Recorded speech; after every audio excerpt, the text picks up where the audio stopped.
Welcome to the Recruitment Leadership Podcast, hosted by Alison Humphries. The Recruitment Leadership Podcast is here to help those in the recruitment industry gain awareness and understanding on the hot topics faced by those in the business of hiring people. In each episode, Alison Humphries is joined by a fellow expert to offer professional knowledge, insight and advice on the biggest subjects affecting recruitment businesses. It's the podcast to listen to for recruitment business frontrunners seeking expert information from industry-leading advisors. Welcome to the Recruitment Leadership Podcast. Good morning and welcome to today's webinar. My name is Kevin. I'm the Business Advice Manager at the REC. Providing RPO and MSP and Statement of Work services has enormous potential. It could be another avenue for you to increase your market share and attract new clientele. However, you may think it is not worth the time and effort to compete in this space against the biggest players in the market. This is a common misconception. Smaller businesses are often well placed to reap the rewards from offering these services if they can spot the opportunities, price attractively, and be proactive with clients. Having this capability also protects your business from losing important clients to bigger players. I'm joined today by our speaker, Alison Humphries, who is a recruitment lifer of over 35 years and an honorary fellow of the REC, awarded for her services to the industry. She's been a chief examiner for the REC for more than 20 years, as well as a popular mentor for more than 10. Alison will explain what she has achieved in the important field of RPO, MSP, and Statement of Works recruiting in a moment. But importantly, she's been a director of several PLCs and now works with directors and owners of SME businesses and has successfully helped them to win this kind of transformational business. So without further ado, I'm going to hand you over to Alison. Thank you, Kevin, and thank you for having me. And thank you to all the members of our audience who have joined us today.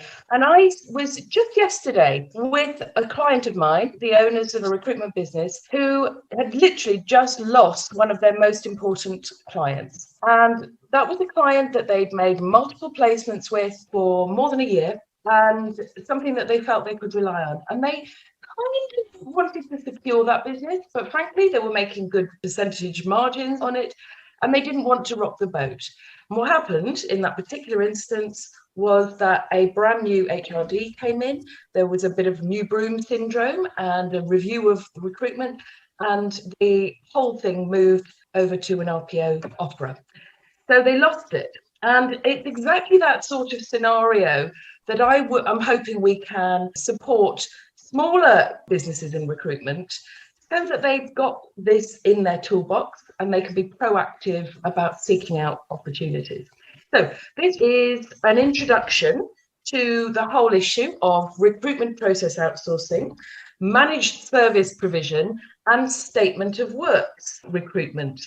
And we will touch later on exactly what the difference is between those. But the important thing they share is that these are long-term contracted or annuity businesses. In other words, something that, for example, a trade buyer who might be looking to acquire your firm or invest in it can see where your future income is coming from. And that is a very attractive thing. It goes without saying that if you work in recruitment, knowing where your money is coming from is a very interesting proposition.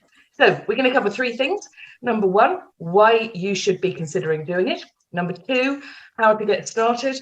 And number three, how we can support you through the REC. So moving on.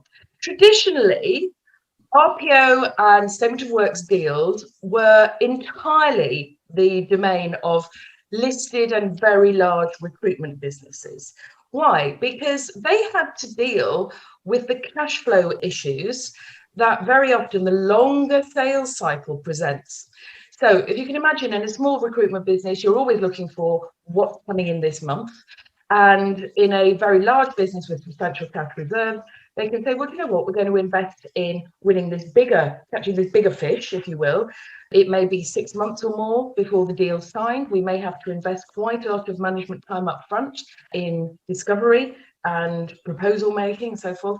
And therefore it did tend to be business that was only chased by very large and established players, and particularly those that already had a national and international presence. The need for substantial cash reserves has also been a big issue in the past because of involving the payment of temporary staff. And so quite often it was on the shopping list of a potential client for these services that they needed someone who could fund their own temporary services. So as a result, some of those biggest players did have the money to develop in-house technology or to own the intellectual property for a special platform that they could use to, if you will, insert into their clients. So their clients had a dashboard about recruitment and the management information they wanted. It's also tended to be very heavily represented by tech recruiters in this field, although not exclusively. But there's no doubt about it that it has in the past been a very long sales process. So in my own experience, yes, they were very substantial deals and there was a lot of due diligence around them, but those sales processes have taken from 3 months at the shortest to about 2 years. Now, that's not the case now, which is why I think the timing is actually really good to look at this. So we are in a situation where small and medium recruiters are probably beginning to be valued more than they have ever been, because recruitment and candidate shortages, in particular in skilled areas, has become a really visible and demonstrable issue. Not just something that recruiters say, but actually, registerable in national statistics. So clients are recognizing that those candidate shortages are real, but we're also have this happy, perfect storm, if you will, of many businesses scaling up or pivoting their businesses dramatically at the moment. So again, I don't need to give you the stats on this. It's all well borne out. Obviously, some national statistics will show you. But I think most of us have already seen the amount of, for example, investment capital that's available to clients who want to grow particular models. And that kind of scale up means that you need people to do it, often people with new sets of skills that you haven't got in-house. It can't be a gradual process. And in order not to disappoint their stakeholders or even shareholders, businesses have to implement those changes really, really quickly. I put it to you that there is a third element to it as well. That clients are beginning to recognise that recruitment isn't easy, that it's not just a matter of finding a CV and whacking it over via email. In fact, if you look at the bewildering amount of recruitment technology and all the channels to market that many recruiters that I work with now use, I think most of our clients would blanch if they saw what we have to master to really look at the whole market rather than who's just active on it.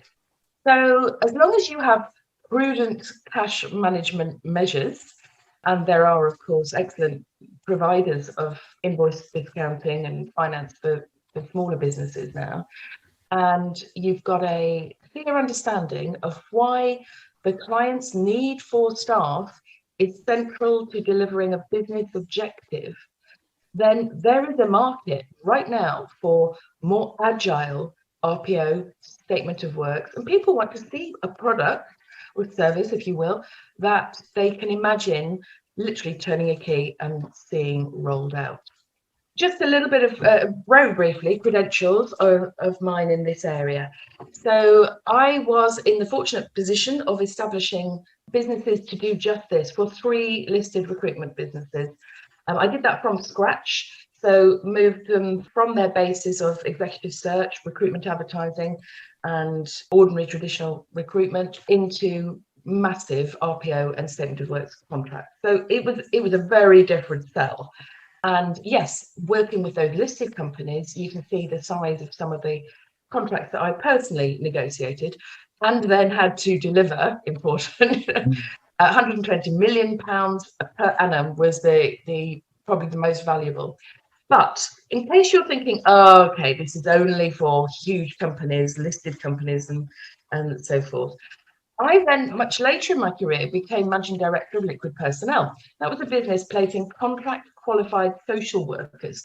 And I was able there, it's a much smaller business, to create a statement of works business that generated, you have it, £5 million in revenues in its first 4 years. And that was while maintaining my traditional business. And two things aligned there. One was I had the expertise to know how to do it, how to pitch for it, and how to price it. Number two was that an opportunity arose for me there. It was a change in legislation, which meant that local authorities suddenly had a backlog of assessments that they had to carry out, and they needed to clear that backlog very rapidly. So knowing how to do it is, in my view, really important to get in place so that you can actually take advantage of an opportunity when one arises. And I'm now MD of Recruitment Leadership, so I advise recruitment business owners.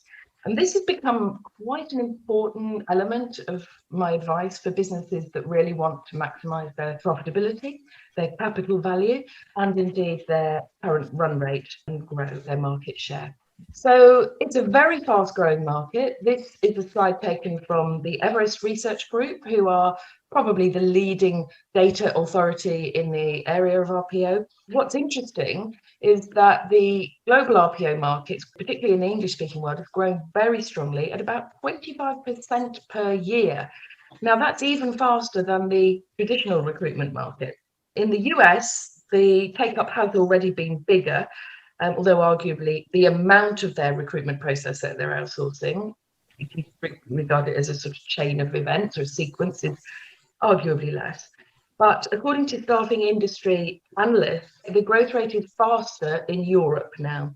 They say that 75% of large businesses either have done this already or are exploring it, and that trend tends to drop down. So why is there a need for this now? Well, I've already mentioned the important impact that this kind of annuity contracted income can have on building the capital value of your business.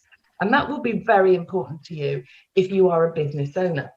However, if you are delivering recruitment services and operational in those, there's a real need that your clients have that comes from a couple of the factors I've just mentioned. So just going round our circle there. Compliance and government, well, you only have to look at the recent changes in IR35 legislation to know that clients have begun to get a bit scared of this and realise that actually compliance and governance, particularly with Brexit as well, is a big part of what recruiters have to deal with and can advise on. And very often they want to distance themselves from that responsibility. The skills shortages across all sorts of areas I've already mentioned. Nevertheless, this remains a highly competitive industry and we continue to experience margin pressure. Going down the left there, the proliferation of brand new rec tech means that we need to master an entire, I like to think of it as a sort of mixing board of technologies to genuinely find the best talent in the market.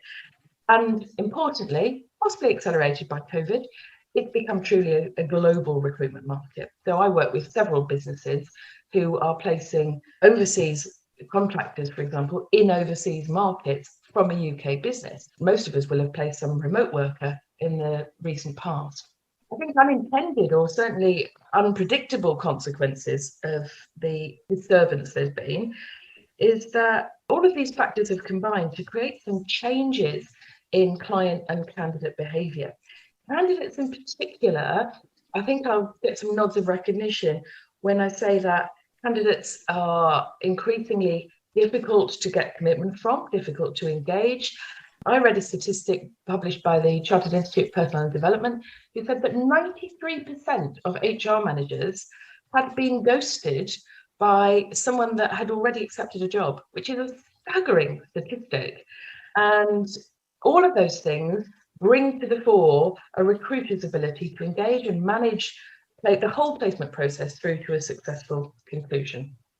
Now, if you are going to have a conversation with your client or clients about alternatives to spot services or contingent recruitment, then you need to have a clear understanding of what their priorities. I've put up some 4 main areas here that I think are worth opening a conversation at the most senior level you can reach with your client. So the decisions to switch to either, bringing your recruitment team in-house or switching to an RPO or a statement of works kind of approach aren't typically made by hiring managers or heads of recruitment or talent attraction. They are made by HRDs and even CEOs. So very clear that you will get better results if you start as high as you possibly can, although you will need to involve a lot of stakeholders in that discussion. But these are the kind of areas that open up a discussion I've found with clients.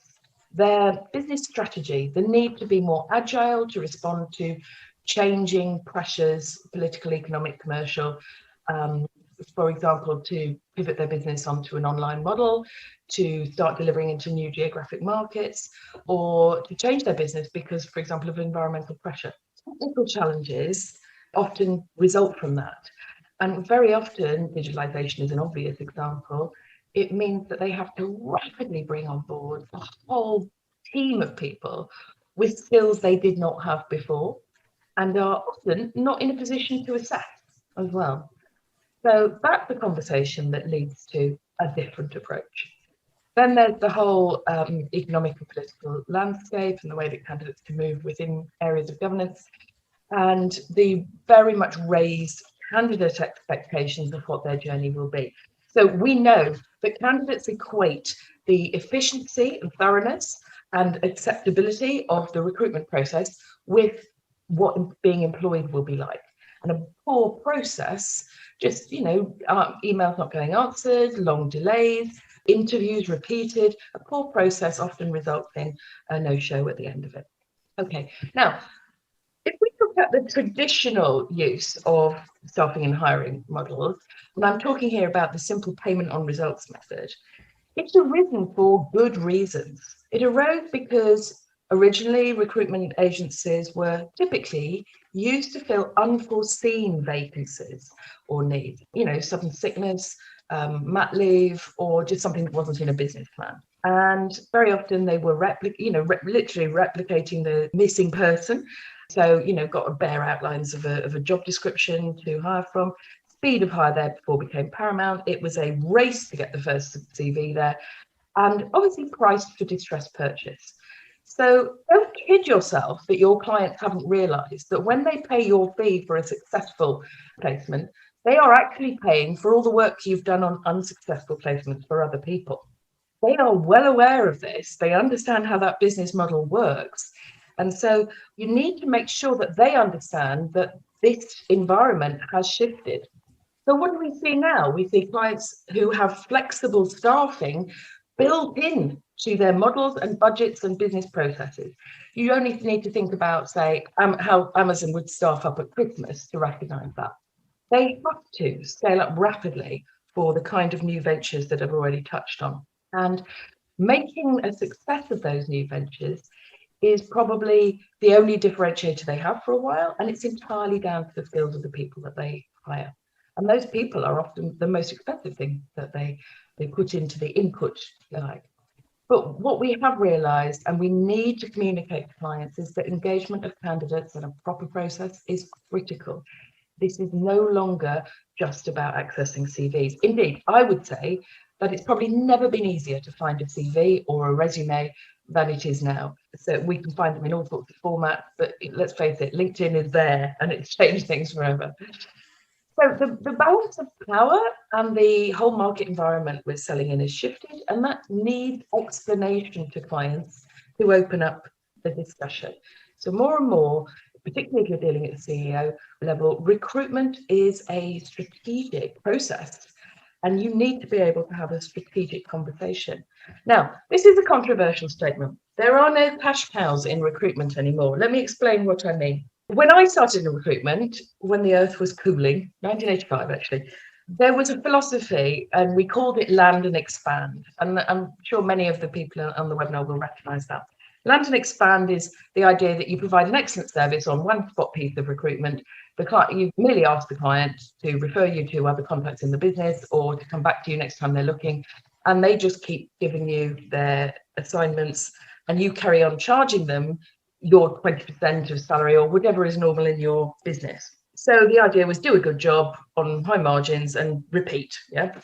So what we now see is more and more new broom syndrome, important people coming in, making a splash, reviewing recruitment, its costs, its efficiencies, performance, quality of hire. As I said earlier, don't be tempted to fall for the don't rock the boat philosophy, because if you don't introduce this conversation, your cash cow could literally disappear. So letting clients know that you have this capability is absolutely critical, for example, when in your strategic conversation, when those things come to the surface. And that means that you need to have that conversation early. If you wait until a client has started a tender process, then they may already have defined what's on their shopping list, who their preferred suppliers might be, and those things might already exclude you. So what are the primary drivers for reviewing staffing and hiring provision? Well, any of these really tend to start it.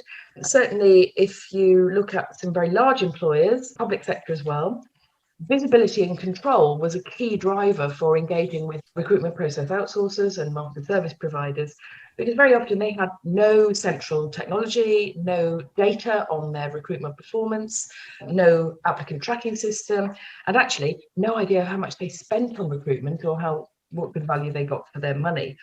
So the first generation of RPO and MSP, a large part of the sales process was very often the recruiter coming in and actually measuring all of that and finding some basis on which to quote for providing a service. Smaller companies, of course, often just don't have an infrastructure. So if they've suddenly received a massive injection of funding, they simply don't have a recruitment team to deal with it. And so they're looking to bolt it on. Once those things have been established, very often they're looking for spend reduction, or perhaps better value for money on their recruitment spend. And then often a phase that follows that is improving the quality of hire. And quality of hire, remember, for most clients means how long do they last? How well do people perform in the job? It doesn't just mean the service of recruitment, of getting someone to start. So there's a general trend towards subscription models. You can no doubt bring to mind consumer products like my opticians, for example, have me sign up to a monthly direct debit rather than just paying when I come in for a new pair of glasses or an eye check. Supermarkets have us signing up to pay for our delivery service on a subscription model as well. And that's because it's good business sense. So, question mark. Do you have recruiters who are capable of having genuinely strategic conversations? Because if I'm really honest, what that looks like to a lot of the recruiters I meet is, have you got any jobs? Or if they're really strategic, it's, have you got any senior jobs? That's not what I mean. I mean to have a conversation about what their business objectives are, what changes they're seeing in the market, how they're responding to them in terms of their product, their client base, their geographies. And I think it's worth repeating this, that your clients all have their own KPIs. And it is vanishingly rare that headcount is one of them. Vanishingly rare. If they could achieve the profitability their business is looking for, the market penetration, without hiring more staff, they would do it in a flash. So focusing your conversation on jobs is not a strategic conversation. Focusing on the people needs that drop out of business strategy is what I mean. So quick summary on the right. Make sure you understand the key influences and priorities of the organisation, because if you can hang your proposal on that, on achieving a central business objective, then the driver to achieve it and to achieve it through different means is far, far better and stronger than if you just talk about jobs, which pushes your client back into that distress purchase kind of thinking. Now, next, if you're going to have some credibility in opening these conversations, I really think it's important to be clear about what your offer is. Are you offering RPO, MSP, statement of work? Now, people throw these terms around often as if they were interchangeable. So very quickly, recruitment process outsourcing is commonly used to mean a process where an external company manages all of the external permanent hires as far as the point of start date and onboarding very often. How much of that process they do, from attraction all the way through to induction training, is a matter for negotiation and capability. MSP, same thing, but for your temporary or contract workforce, and often involves managing second-tier suppliers. Statement of works, fundamentally different. In statement of works, you are contracting to supply services, not labour. So you may be contracting, for example, to staff up a business unit. You may be contracting to supply, as I did, social services directly, and you're responsible for the manning of that. But recruitment itself can be the work that you're recruiting for. I'll come back to that in a moment. Are you going to be a master vendor or a neutral vendor? Most of us would like to be a master vendor and to own most of that delivery. Clients who are looking for neutral vendor will put a lot more emphasis on your technology platform. So that's important. Are you providing an ATS as part of your system and management information? Will you be embedding on-site staff? Don't just assume that these people will understand these things are or aren't in your offer. And are you offering to consult on the EVP, that's employee value proposition? It's a bit of a hiding to nothing if you promise to deliver on hires for a client who pays below market rate, has a high attrition rate, and a reputation for bullying staff or long hours or whatever it might be. So some consultancy can be a useful addition so that you can run an effective attraction campaign, because you will be responsible for bringing all the candidates into the top of that funnel. And someone once put it very neatly to me, said, if I'm a contingent recruiter and I get 30 job orders, I'm really thrilled if I fill 15, 17, 19 of those. If I am in the RPO or statement of works game and I get 30 job orders, I fill 29, I failed. So you really are making a commitment to deliver, because the payment reflects that doesn't exist in the same way with spot business. So I've listed here some of the things that you may or may not include in your product, in inverted commas. And it's not that you can't reshape a deal for a particular client where it works, but I've found in approaching this conversation that most clients want to see a product as a starting point. They want to be able to imagine that. And then, of course, those people who are interested will want that, but in a different size and perhaps in a different colour. They'll want everything tweaked, and therefore a sense of, a close eye for detail is critical. So be clear about what your initial offering is and what's flexible within it, but also be very clear about what's required from the client. So, for example, can the client actually specify what the criteria are for hires? Can it say, if someone meets these criteria, we will hire them? Because the more that you can define the end product, if you will, the ideal candidate, the more you can agree a process and the more of that process you can handle, which is a very desirable outcome for you, because frankly, your commitment to fulfilling is often higher than many of the line managers and the client. Now, lots of people who I speak to think they do this, but actually what they're doing is sending a CV to a client and waiting for the client to decide whether to interview them or not. In other words, they are only really owning the very, very first stage, attraction and preliminary screening. When I negotiated a contract with Boots, which was to staff up all their dental surgeries in all their stores, I actually had hiring decision and onboarded those candidates, including their Hep B injections and so forth. So that was because the business unit didn't exist. It was driven very much by a need to staff up those units as the shop floor space was dedicated and furnished and went live. And so the entire hiring process, which was carefully agreed and specified, was actually down to me and my company. Yeah. So how much of the process will the client let you conduct? In my view, the more, the better.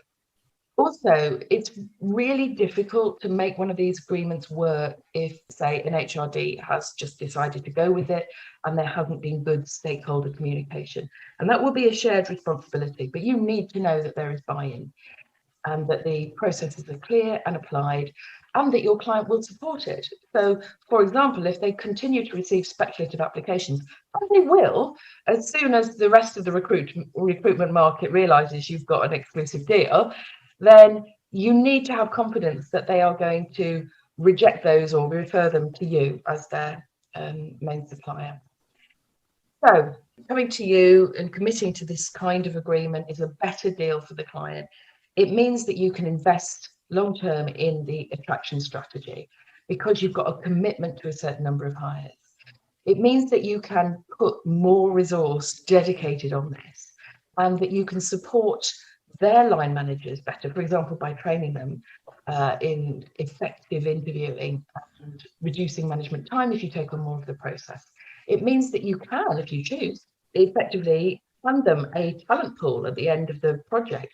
But, you know, from a client's point of view, it means that they've got visibility. They know what it's going to cost. It's a budgetable amount, and ideally, they've got consolidated invoices coming in once a month. Now, don't underestimate the complexity of decision making. This is quite an old graph, actually, but it shows you how many people are actually involved in a decision-making purchasing unit in the middle column there. So you can see that the bigger the business by headcount, the more people that actually jointly make the decision. And if you look at the right-hand column, you can see typically how many contacts salespeople make. So you can see that they are way under influencing despite their best efforts. Very often then they're failing to understand the decision-making process. So you need to cover off all the bases. You also need to understand that they will have different motivations. These are quite commonly used terms, but you know, I know that the default position is for most recruiters to say, no, I only want to speak to the line manager. They're the ones that matter. But actually, if you're going to catch a much bigger fish, a whale even, then you cannot bypass finance, procurement, HR. You are going to have to satisfy them all, as well as your line managers, that you can do the job, that you can do it to, for example, the right standards, that you can do it, you can deliver the right guarantees. So the bigger the decision, the more elaborate the client's buying cycle becomes, and more people in the decision-making unit. And remember, all stakeholders, even shareholders, can absolutely come down like a ton of bricks on a client who makes the wrong buying decision and gets let down. So if you think about, say, Waitrose and Marks and Spencer's, both of whom have used Ocado to do their delivery. If those deliveries fail, that's terrible reflection on the person at Waitrose and Marks and Spencer's who took the decision to partner with Ocado. And as I said earlier, by the time your client comes round to a tender process, I would suggest to you that they are already halfway around that cycle. Watch out for scope creep. You know, we like to please in recruitment. And very often, once you've said, yeah, I will deliver the end result to a client, you find that you are also doing diversity and inclusivity training. You are producing MI that you didn't know you'd have to. You're suddenly expected to put somebody on site. And because we like to please, very often these things sort of creep under the wire first time, even though they weren't priced in, and then they become the norm. So define everything is my advice. If you are going to advise on or report on something, then say who's doing it, how often, by when, you know, to what level of detail, and price it in. When you come to work through a contract, you will need a formal change mechanism that affects both sides. And if you do decide to waive your rights under the contract, write it down. So if you look at the red line on here, it's the investment of time and resources that a recruiter puts in to winning a bigger contracted piece of business. So lots of activity in sales, and then a big peak when it's implementation time, and then obviously ongoing account management, ending in hopefully a tidy exit. The blue line on that diagram is intended to show you what happens to the revenues. In other words, you probably won't see anything much at the beginning, although I have worked with a client recently to secure a big upfront payment to allow him to do it.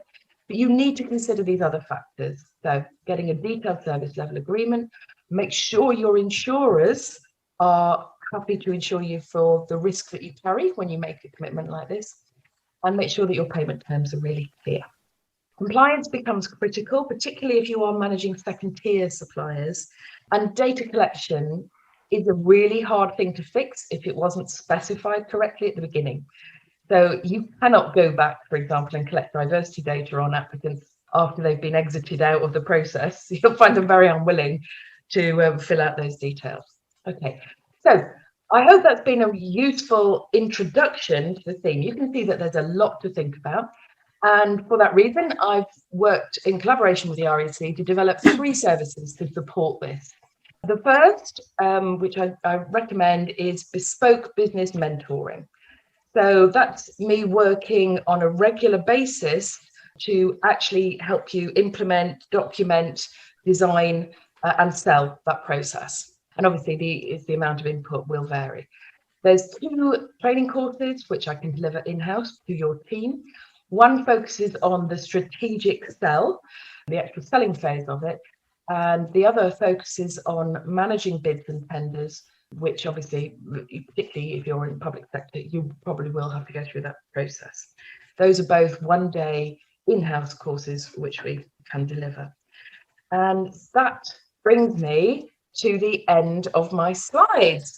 So thank you for listening. I'm really happy to take questions. Kevin, I'm handing back to you. Yeah, we've got a couple of questions. And the first one is, how do you identify an RPO opportunity? Right. So earlier on, I alluded to some of the factors that snatch that business away from people when they think they've got a nice, comfortable repeat business arrangement.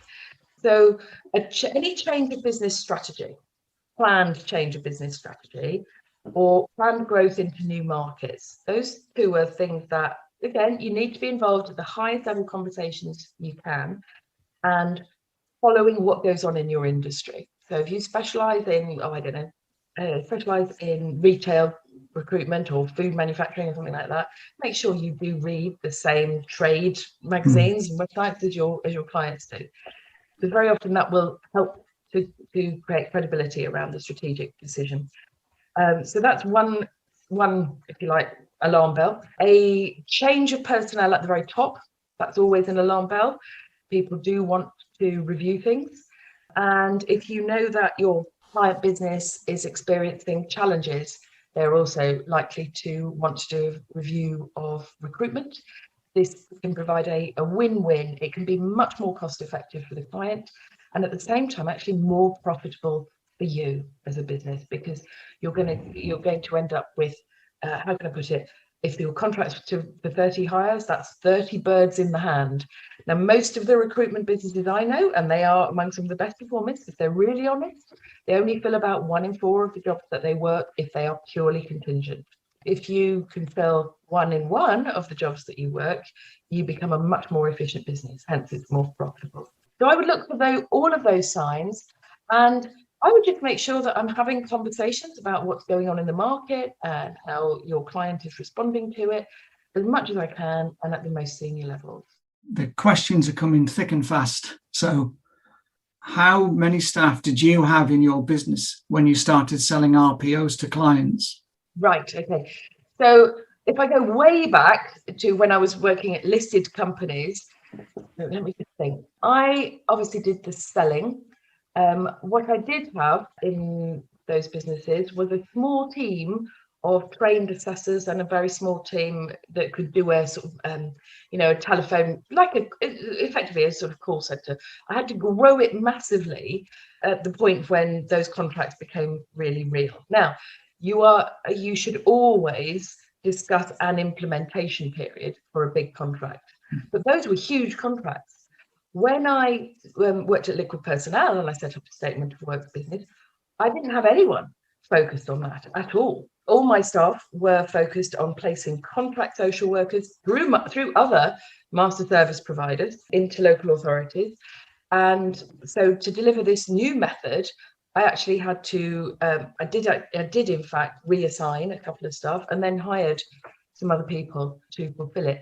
It's a different sort of hire, as most people I think will recognise that it's more like an account management hire than a 360 recruiter hire. Next question I've got is, our intro proposal to new clients currently includes company history. info on similar client groups we work with, our specialist candidate pipeline, recruitment options available to them, a bit on our processes costs. Is there anything else that we should include, which is important to include? You need to when you write a proposal, remember it is not just going to the person who briefed you. They've asked for that proposal so they can copy it and send it around their colleagues in the decision-making unit, and probably some other stakeholders as well. So you need to show in that proposal that you have fully understood the context in which your client is operating. In other words, what is the business imperative that makes recruitment imperative? So it's well worth saying in your proposal, look, this is based on information given to me by X and Y, but if anybody thinks it's wrong, then for heaven's sake, let us know. It's well worth then describing the context that has led to the need and what you see as the challenges and attractions of the employer. Mm-hmm. So if your stakeholder reads the context, it reinforces why they've got to do something about it. If they read the challenges and attractions of themselves as an employer, they realise that it's not easy and that you will have considered all sorts of factors in doing your calculations. And then the other thing I definitely make sure you include is make sure that this is a visual presentation. Flowcharts are absolutely critical to show the processes you want. We know if you try and write down how to recruit, how many pages would that book run to? So use flowcharts to help aid understanding. Would the staff working on the RPO work exclusively with that client, or would they be working with multiple clients? Okay, entirely depends on the scale of your RPO, doesn't it?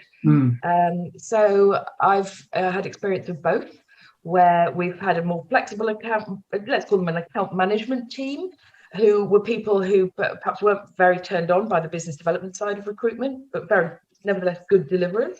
And they could switch, and effectively they worked for 2 or 3 clients consistently and had enough knowledge.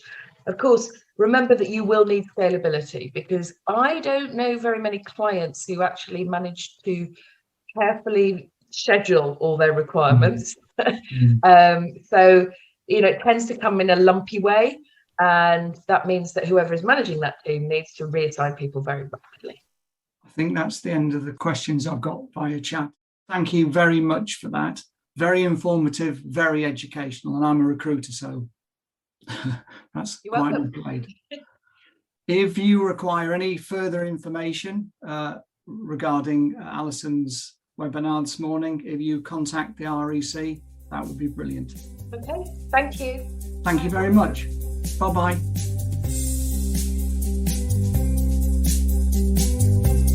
You've been listening to the Recruitment Leadership Podcast. If you enjoyed our podcast, please subscribe, review and share so that others can find the podcast too. We really appreciate your support. If you have any questions about the topics covered or wish to find out more about recruitment leadership, please email alison@recruitmentleadership.co.uk, referencing the podcast. We're also on LinkedIn, where you can follow Recruitment Leadership and connect with Alison Humphries. Thank you for listening, and we hope you join us next time for another episode of the Recruitment Leadership Podcast.